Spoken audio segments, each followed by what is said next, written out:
All right, we'll go right into questions. You guys can just fire away. Start here in the front. Playing with Sark now in the room, what's it like seeing him as your old buddy, and do you have any good stories, whether from LA or Tuscaloosa, you can share? Yeah, it was good to see him in there. This was our second SEC meeting, so we had one in Birmingham that he was at. But good to see him in there. We got a lot of stories, so most of them I'm probably not able to share. But no, we had a great time together. I mean, we were 24 and 25 when we got to USC together, and grew up with Coach Carroll together, and really kind of crazy parallels of stories, obviously with head coach of SC, but to be the coordinators for, Pete Carroll and Nick Saban, both of us, really just amazing opportunities and great friendship. I know off the field you all have a lot of bonds, but on the field, y'all's offense has some similarities, but it has some real divergences as well. Do you think that's kind of an interesting part of that story between y'all two, that you kind of come from a Browsian tree and he goes from just a more pro ideology? Yeah, I think we both, evolve in the way that we coach and in the way that our offensive systems are. I've probably branched further away, where he would look a little more traditional like we used to, and that really came with the Baylor influence and going to FAU with Kendall, and then having Levy with us at Ole Miss. So we really have kind of moved away that way from styles and tempo of play. You famously used to sit next to Mike Leach at these meetings, and then some of the ones in Birmingham. Obviously, your relationship with Saban. What sort of vacuum, or was there a vacuum that you kind of noticed, Nick not being here today? Yeah, I miss Coach Leach, and he was awesome to be around, and really had been at Pac-12, probably Pac-10 all the way back then, meetings with him as well. And then, it was very strange not having Coach Saban. I was actually in these meetings in whatever that would have been 08, 09, at Tennessee with Coach Saban. And Coach Sankey, or Greg Sankey, was the assistant commissioner at the time, and so Greg and I are the only ones left now after Coach is gone. So definitely was strange not having Coach Saban in there. So I think Kirby kind of took over and is kind of the lead now. What were the main topics of discussion in the coaches meeting? Was there anything in particular that caused you guys to go 45 minutes longer than you're supposed to? I think we just got backed up, and I think we, took a lot of time kind of discussing roster numbers, and really that was the first time we were able to be together outside of really group texts, and to kind of bounce different ideas off and things, and also, the education, from William King and the commissioner to us about where things were. So as far as the direction that we're headed. Was it your sense that the roster limits are coming, that it's just a matter of trying to keep it above 85, or? I don't know that I have a great sense of where that's going. I think tomorrow morning meetings are going to have a lot to do with that with athletic directors. Obviously something's coming, and we'll just adapt to whatever that is. And I feel like we've done a good job at Ole Miss of adapting, to rule changes and different things, whether that's been portal or NIL, or even initially before with rule changes of, offensive play. And so whatever they end up coming up with, we'll just try to make the most out of it. When you see what happened at Florida with the lawsuit that's going on, obviously you had to deal with a lawsuit already. How concerned are you about future lawsuits from players in regards to NIL? I don't know. I don't really know all the details with the Florida situation. So, I just think as things evolve and different things come in, I think an issue in general is we have a lot of new changes in college football over the last few years, and I understand why some are made, but not necessarily completely thought out. And then things happen that weren't intended initially from them. And I mean, I've kind of said before, I think some of them are rushed and not really have everybody's input to what is probably going to happen when they make the rules, as opposed to these people that make the rules and they just think, okay, well, this is how everybody will follow them. And you know, like I always point back to NIL and what it was intended to be and what they thought it was going to be, and what, I don't know the numbers, but 98% of it is not. You know, it's pay for play. So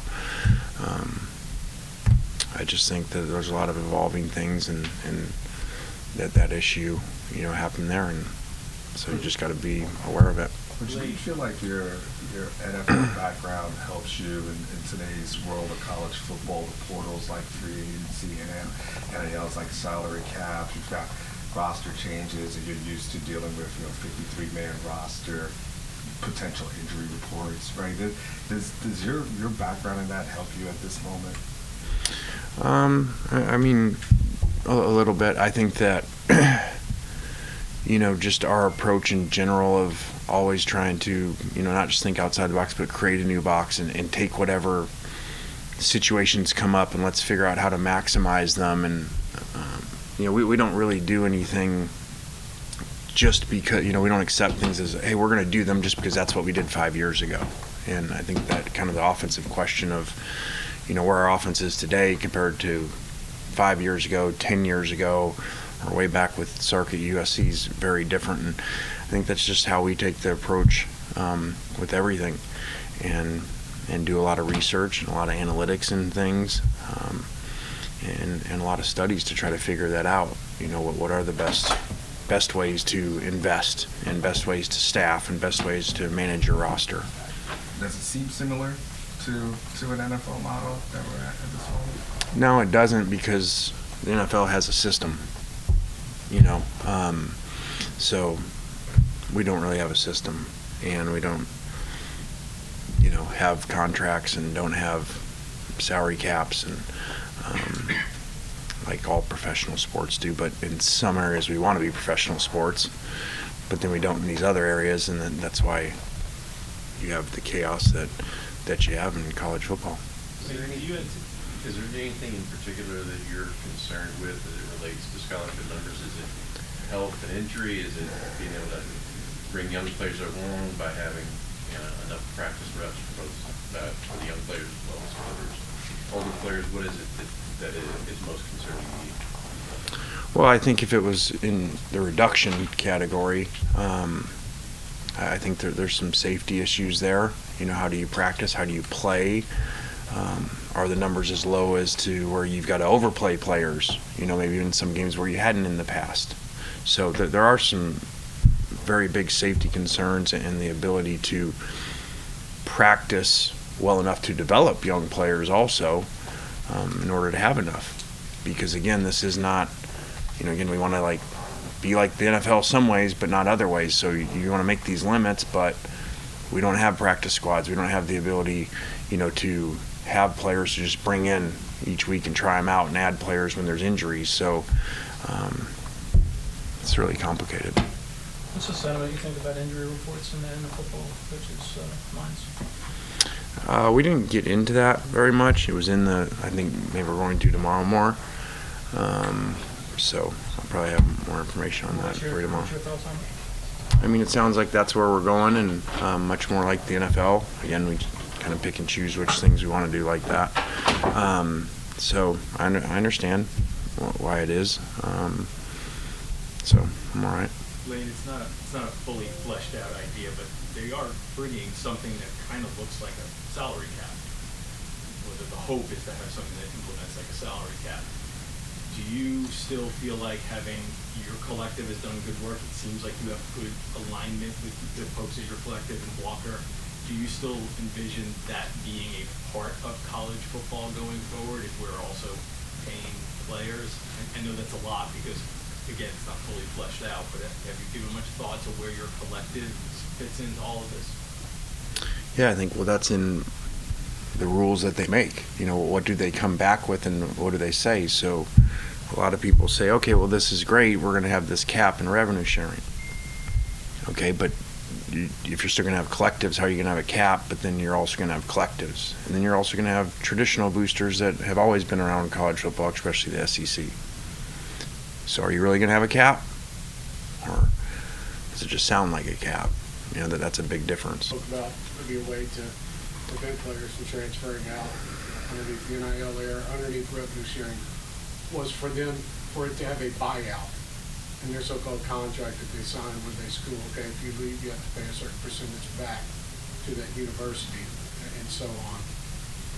Do you see an avenue for something like that in whatever this new era is going to look like in sports, or even in the NIL collective market? I mean, I can see that. I think that would be challenging, especially legally, and you're going to start forcing buyouts on kids, and are they employees, and so I think that sounds good, but it's a little complicated in order to do that. But again, we don't really have a system, and I said whatever last summer, and college football in the state that it was in didn't mean anything to do with the play of college football, it just meant all this stuff. And we might be creating more problems here with what we think we're solving. So again, I used to say, hey, we should have contracts with them, but I understand there's a lot of legal issues with that too, as students, because that does make it really challenging. We talk about NFL models, but we don't have contracts, so then they can leave multiple windows a year, and not have 2-3 year contracts. So I don't know that we're going to get that answered. Is this the best roster you've had? Yeah, this is definitely the best roster. I don't know that it'll be the best team. There's a lot to be figured out with that, and even some of the significant players we have were out for spring. So we'll have a lot of work to do to bring them together to be the best team. A couple years ago we won 10 regular season games, and last year won 11 total games, most in school history. So I do think the roster is better than that, but that's a lot of work to do to be a better team. When you hear the media talking about maybe Ole Miss is set up to win a championship this year, how do you approach that with this team with so much returning? And you guys have just been great in the transfer portal, especially this year. Yeah, I don't really think about the championship stuff. I mean, there's way more important. That's the outcome. There's way more about the process and putting together the roster. And now that the roster basically is done, to go start working with them and get them to gel together, and all the work with some new assistant coaches and all those things, and then worry about that stuff way down the road. So I am very excited about it, because we do have a lot of really, not just really good players, but really neat kids. And we really have a really good building of people, and so I really like that. And so now I just got a lot of work to put them together. Lane, how would you term what you've done to get to this point, besides just going all in on every front?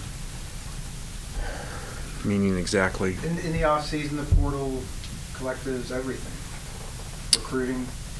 Well, I think that we're just always trying to maximize whatever the situation is and the parameters are, and I do think that our collective's done a great job, our donors have done a great job, fans, in order to have that, led by Walker, but and our coaches have done a really good job of assembling talent. But I don't think it was really like, okay, here's this, all chips are in for this one season thing. I think we happened to have a lot of really good players that could have went to the NFL come back. We signed a lot of really good portal guys, and so maybe it looks that way, but that was not by design. I think we just won 11 games, so it wasn't one of those like, we're in this tough year. We've had some tough years, and so let's just go all in and try to save our job type thing. I just think it happened to work that way by a lot of steps along the way to get there. And have you thought about the expanded playoff for programs like Mississippi? Is almost meeting you in the middle. Like, this is perfect for us. We could do something we've never done before, replicating what you did the last 2 seasons. Yeah, I mean, there's good and bad to everything. That's good because maybe you're in one of those slots that you get in and you're not in the top 4, but then you got to win a lot more games. So I do think it's really exciting for college football. and to have more teams involved. And as you get closer to it, obviously more than 12, you're whatever, week 9, week 10, just kind of makes a lot of people feel like they have a shot.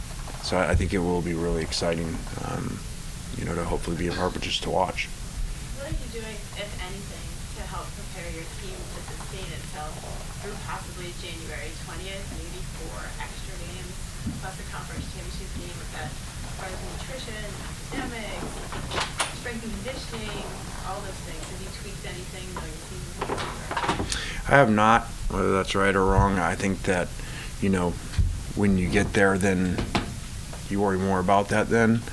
And I know that that's unusual for someone that prepares for everything, but I think you got to get there first, and so the most important thing is getting there and then worry about that then versus, okay, well, we're going to cut back here or cut back there, and then all of a sudden you don't get there and you fall short because whatever things that you do. So I have not thought that way. Anything else for Coach? All right, thanks, guys. All right, thanks, guys. Thanks.